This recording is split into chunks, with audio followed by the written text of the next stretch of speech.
আজ সকালবেলা ঘুম থেকে উঠে না আমার মাথাটা জাস্ট এইভাবে বন বন করে ঘুরছিল, যখন আমি দেখলাম যে 1 সপ্তাহ জ্বর, আর এই জ্বর নিয়ে অফিস করার পর আমার স্কিনটার কি অবস্থা।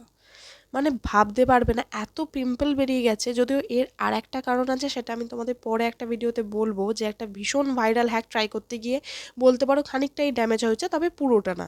অবশ্যই বাকিটা আমার শরীর খারাপের জন্যই হয়েছে। তো যাই হোক, যা হওয়ার তা হয়ে গেছে। যখন রামবান পেয়ে গেছি তখন এইসব ছোটোখাটো ব্যাপার নিয়ে ভাববো না। হ্যাঁ, ভাবার জন্য অনেক বড় বড় ব্যাপার আছে, যেমন আমার ব্যাকড্রপটা। তোমরা দেখেই বুঝতে পারছো ঘরের পর্দার পেছনে গিয়ে আমি ভিডিও করছি। এই ব্যাকড্রপটাও বেশিক্ষণ আমার কপালে জুটবে না। যাই হোক, সে কথায় পরে আসবো। আগে বলি ভিডিওর মেন টপিক। লোটাসের ফেসিয়ালটা আমি অনেক অনেক বছর ধরে ব্যবহার করছি। এটা ভীষণ ভীষণ ভালো, কিন্তু এতটাই আমার খারাপ কপাল যে এটা নিয়ে কখনো আমার ডিটেল কোনো ভিডিও করা হয়। ফেস ওয়াশ বা ক্লিনজার দিয়ে মুখটাকে ভালো করে ক্লিন করে নেবে, তারপর শুরু করবে এই ফেসিয়াল প্যাকটা।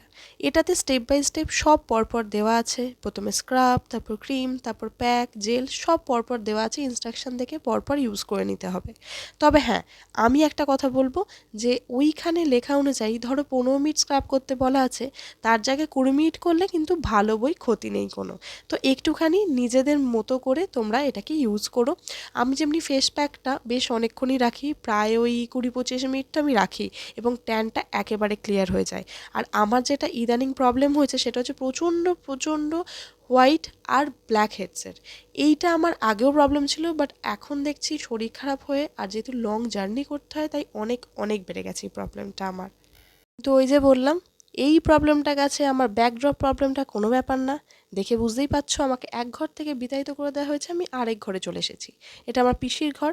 তাই এই ঘরের ছত্রিতে আমার, পিসির, ভাইপোর, ভাইজির, দাদার, বৌদি সবার জামা কাপড় তুমি পেয়ে যাবে। তাই একেবারে ব্যাকড্রপ তোমরা সাজানো গোছানো পাবে, এটা এক্সপেক্টই করো না আমার থেকে। কারণ এই একটা দিন আমি রবিবার থাকি, বলা ভালো আমার বাড়ির লোক একটা দিনই আমাকে থাকতে দেয়, তাই তাদের কথা মতোই আমাকে চলতে হয়। তো যাই হোক, এসব অনেক আটভাট বকে ফেলেছি। প্রথমে যেটা করলাম, আমি একটু স্টেপ বাই স্টেপ বলে ফেলি তাহলে। প্রথমে আমি 15 মিনিটের কাছাকাছি ক্লিনজিং করেছি, যেটা আমি জীবনে কোনোদিন করিনি। জানি না কেন করেছি, বাট করার পর দেখলাম সত্যিই করা উচিত। স্কিনটা বড্ড তুলতুলে হয়ে যায়। তারপর করে ফেলছিলাম স্ক্রাব। তারপরে একটা জেল ছিল, যেটা লাগিয়ে লেখাই আছে যে এটা না ধুয়েই পরবর্তী স্টেপে চলে যাবেন, তাই আমি ওটা না ধুয়েই পরবর্তী স্টেপে চলে গেছি। দেন প্যাকটা লাগাতে বলেছিল, সেটাও লাগিয়েছি। প্যাকটা লাগানোর পর আমার হালকা জ্বালা করছিল। এক্ষেত্রে বলে রাখি, ট্যান প্যাক লাগালে হালকা জ্বালা করে, সেটাতে অবাক হওয়ার কিছু নেই। তবে হ্যাঁ, যদি র্যাশ বা অন্য কিছু দেখা দেয়, তাহলে অবশ্যই এটা আর ব্যবহার করো না, কারণ সব কিছু সবার স্কিনে স্যুট করে না। তবে আমি যতদূর দেখেছি লোটাসটা মোটামুটি সবার স্যুট করে যায়।